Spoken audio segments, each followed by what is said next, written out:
Olá, meus queridos, estamos de volta. Então, hoje vamos continuar falando sobre a experiência democrática no Brasil, período de 1945 a 1964. A gente vai falar, lembrando que na aula passada nós falamos sobre o governo de Eurico Gaspar Dutra e falamos também um pouquinho sobre o segundo governo de Getúlio Vargas, que, como ele disse em sua carta, saiu da vida para entrar na história. Não concluiu seu governo com seu suicídio e quem assumiu foi o seu vice João Café Filho. E hoje a gente vai falar um pouco sobre o governo de Juscelino Kubitschek, um governo bem conhecido, é um nome político que difícil a pessoa que não conhece, sempre é lembrado, é uma figura bem que está aí no imaginário da população. Então vamos entender. Juscelino Kubitschek, o herdeiro político de Getúlio Vargas, tinha sido prefeito de Belo Horizonte, tinha sido governador quando teve seu nome cotado para a presidência e foi candidato pelo PSD. Tinha oposição ao UDN com o Juarez Távora. O UDN também, não esqueçam que a UDN vai ser um partido de oposição bem presente no governo de Juscelino Kubitschek, como também a gente vai falar também no próximo governo. Então, o Juscelino Kubitschek, assim como Getúlio Vargas, tinha sido a oposição da UDN para que ele não tomasse posse, uma campanha da UDN para que ele não tomasse posse, com a justificativa que ele não tinha tido a maioria dos votos. Só que Juscelino Kubitschek toma posse sim do Brasil, da presidência do Brasil, e ele tem planos, ele demonstra ter planos ousados para o Brasil quando ele assume. Então ele diz que um dos lemas é os 50 anos em 5, que o período que ele estaria no poder 5 anos seria equivalente a 50 anos. Então ele traria o desenvolvimento dessa forma. E ele desenvolve o plano de metas, um projeto para desenvolver infraestrutura de base no Brasil, desenvolver transporte, desenvolver energia, ligados à energia e transporte aqui no Brasil. E muito embora Juscelino Kubitschek fosse o herdeiro político de Getúlio Vargas, Juscelino Kubitschek ele tinha um caráter de abertura e aproximação com o estrangeiro, diferente de Getúlio Vargas, que tinha um aspecto mais nacionalista. Então, de acordo com esses planos de metas, plano de desenvolvimento para o Brasil, houve investimento, a vinda de empresas estrangeiras automobilísticas, da petroquímica, de eletrodomésticos, se desenvolve-se na região do ABC Paulista. E esse outro plano usado de Juscelino Kubitschek é a construção de Brasília. A construção de Brasília tem algumas diferentes opiniões contrárias, como dos trabalhadores, dos funcionários públicos, que não queriam sair do Rio de Janeiro, que era a capital, para o interior do Brasil. A justificativa de ir para o interior, que era desenvolver a integração econômica do país. E essa integração econômica do país era essa construção que tinha como um dos criadores do projeto, o criador do projeto, o arquiteto e o paisagista, que era o Lúcio Costa, criou o projeto urbanista, o arquiteto Oscar Niemeyer e o paisagista Burle Marx. Então, é o projeto piloto, é uma forma de avião, e essa construção de Brasília, ela vai ser feita pela grande parte da mão de obra nordestina, de homens que saem do Nordeste para trabalhar nessa construção, que são chamados os candangos. Graças a Deus, né, hoje os candangos, eles têm muito mais gente estudando os candangos, esse trabalho que foi importante para a construção de Brasília, que por muito tempo só se falava dos nomes do arquiteto, dos principais, mas não dava tanta importância aos candangos, os principais construtores, a mão de obra que fez acontecer. E O outro lado, esse projeto de Brasília não teve só consequências positivas, teve também algumas consequências negativas. E dentre essas consequências negativas era a inflação, o surto da inflação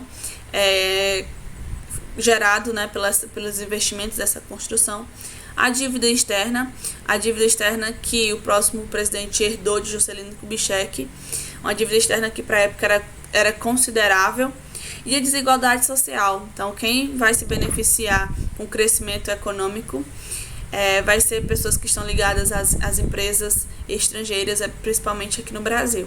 Então, e a população mais pobre não tem a sua oportunidade de crescimento aí no governo de Juscelino Kubitschek. Vamos agora para o governo de Jânio Quadros. Jânio Quadros é uma figura bem curiosa. Jânio Quadros é do professor político, ele é do Mato Grosso, só que ele se candidata a vereador, ele tem uma rápida carreira política, que ele galga todos os cargos, como vereador, deputado, prefeito, deputado, e ele chega à presidência. Ele construiu uma figura de alguém que combatia a corrupção, tanto o símbolo dele, a vassoura, que ele varreria a corrupção do Brasil. Alguém que alguém estava muito ligado ao trabalho bem feito, então ele chegava de supetão nas repartições para saber se as pessoas estavam trabalhando. Então ele andava um pouco, às vezes o terno não era muito alinhado, um pouco de caspa no terno, para mostrar, dar a imagem que ele não cuidava tanto da sua aparência, seus cabelos não tão penteados, porque ele estava trabalhando, ele estava ocupado, ele estava preocupado com o bem geral. Então ele constrói a sua imagem e de uma forma que ele tem um apoio popular, que nessas eleições que ele concorre, ele vai ser o que vai ter uma quantidade expressiva de voto até aquele momento da história. Então, ele é apoiado pela UDN. Vamos só lembrar o que é a UDN. A UDN é um partido que foi oposição dos outros governos anteriores, e a UDN, com seu líder Carlos Lacerda, vai apoiar o Jânio Quadros. Mas também é um partido conservador, é um partido que apoiava os interesses estrangeiros e que naquele cenário de Guerra Fria, naquele cenário de bipolarização, de um lado Estados Unidos e outro lado União Soviética, a UDN apoiava os Estados Unidos. Então, Jânio Quadros é apoiado por esse partido. Quando Jânio Quadros assume o poder, lembrando, né, que o vice eleito naquele período era diferente, eleições diferentes para vice e para presidente. Então, o vice que se consegue se eleger é o João Goulart, o Jânio. E aí, né, quando o Jânio chega ao poder, quando ele vai tomar algumas decisões, ele toma algumas decisões que não são de acordo com os interesses da UDN, o partido que ele apoiou, que é a alteração na lei de remessa de lucro para estrangeiros. E como também ele restabelece as relações diplomáticas com a União das Repúblicas Socialistas Soviéticas. Como eu acabei de falar para vocês, a União das Repúblicas Socialistas Soviéticas estava do lado oposto aos interesses da UDN, que apoiava os Estados Unidos. Então, isso já é um momento de desagrado à União Democrática Nacional, partido que apoiou Jânio Quadros. E a gota d'água, também uma das expressões, é quando se condecora o Ernesto Che Guevara com a Ordem Nacional do Cruzeiro do Sul, que é uma condecoração que se dá a uma personalidade estrangeira. E aí, quando se condecora o Ernesto Che Guevara, um dos líderes da Revolução Cubana,